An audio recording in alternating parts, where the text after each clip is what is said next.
Hello, I'm making chili. Isn't it perfect weather for chili? Oh, absolutely. So what makes a really good chili? Well, let me tell you, I've done some chili cook-offs and I've done all sorts of chili things before, and I've played around with chili for a long time. I always find that going back to the basics and keeping it pretty simple is the way to go. That's what, because you want to go to like your dad's chili, and that's what I always think about. And then put some great toppings on it. You want your cheese, maybe a little sour cream. I'll tell you a little trick. Right at the end, put a little vinegar into it. Yeah, anyway, see if you like that. Start off browning an onion. I've got about an onion and a half in there because I have 3 pounds of bison. Now, I use bison meat because, I try to be heart healthy. So I've got my onion, it browned. I put in the bison, it's browning. That's the other thing you want to make sure to brown your meat. When you're doing a tomato sauce, like spaghetti sauce or whatever you're doing, I had a garden said this one time, and it just stuck with me, is browned meat tastes good. Remember that. Don't just, do it a little bit. Get it browned. These, by the way, are my favorite jalapenos.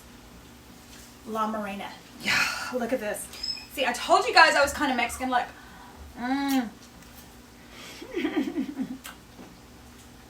They're that good. Obviously, I'm going to use a little jalapeno on my top. All right, so the meat's browned. Add tomato sauce. Doesn't even take much. Since I have 3 pounds of meat, I've got about 2 cups of tomato sauce. The reason it's in my blender, it was because I had different kinds of tomato sauce. Isn't that funny?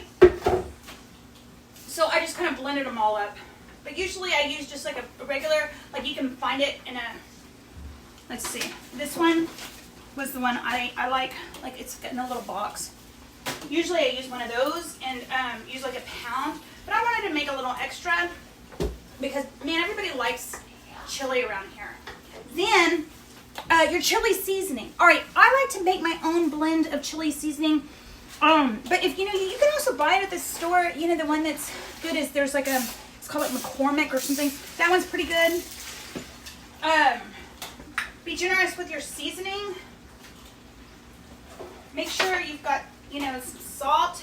If it's unsalted seasoning, mix it up, and then instead of water, use a beer.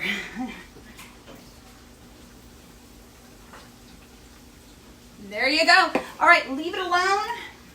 My dad used to let this, I remember he'd be like, don't touch the chili. Leave it alone. Don't touch the chili. Whatever. All right, technically, they say 15, 30 minutes. It should be done. Let it go. But whatever, we're going to let this chili go for a while. The longer you let it sit in there, of course, it's going to taste better. And I bet it even tastes better right the next day. It's just like tomato sauce. I use this big old jar, and then I put my jalapenos in there. Woo, my canned. And it's got some, God, I love these. They're just so good. Okay. Whoop, see? One for me. Woo! And there it went. Good stuff. All right. That's it. Leave it alone.